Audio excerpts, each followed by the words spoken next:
Mrs. De Guzman. Miss lang, Doc.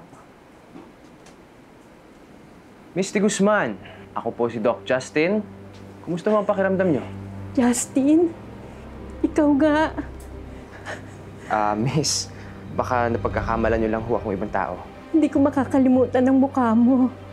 Madam, baka nagkakamali ka lang po. Hindi.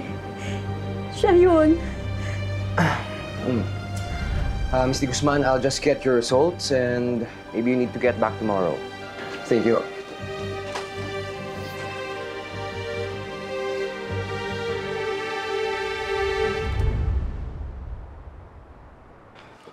All right, Mr. Guzman, good afternoon.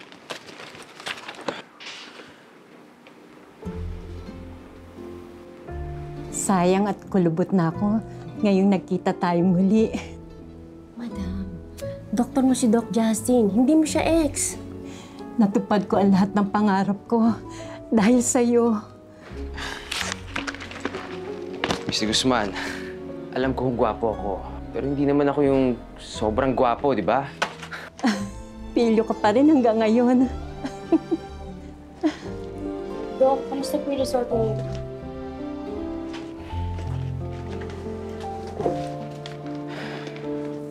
Mr. Guzman, your results are not looking good. Kumalat na ho ang bone cancer niyo. Ano ang mga susunod na gagawin? We just continue treatment as is hanggang sa kaya niyo. Wala na ho ba kayong ibang kamag-anak? Wala na. Well, we need to do more testing just to make sure. But it's possible that you may be developing dementia after years of treatment. Mas makakabuti ho kung magpatingin na lang kayo sa ibang espesyalista. Huli ka na, Christina.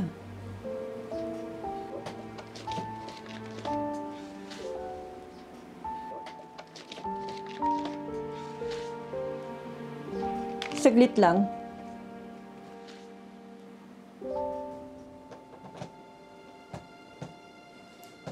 Meron akong gustong ibigay sa'yo. Alam kong may rason kung bakit muli tayong nagkita. Mr. Guzman, kahapon lang po tayo nagkita.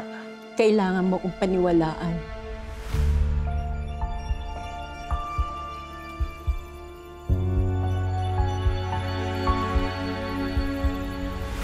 Paano napunta sa inyo to?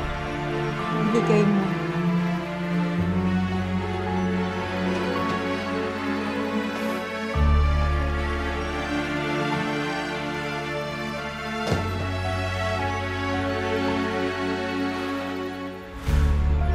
Imposible. Paano niyo nakuha to?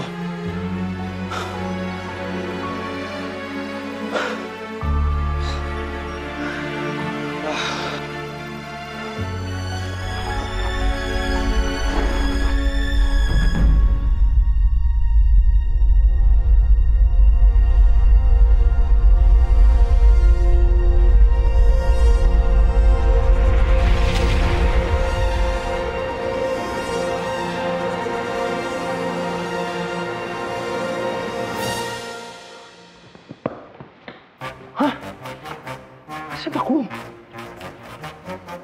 Ito. Uy. Luma. Oh, what's this?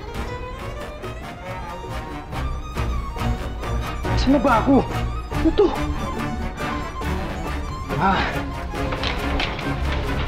Sino ba?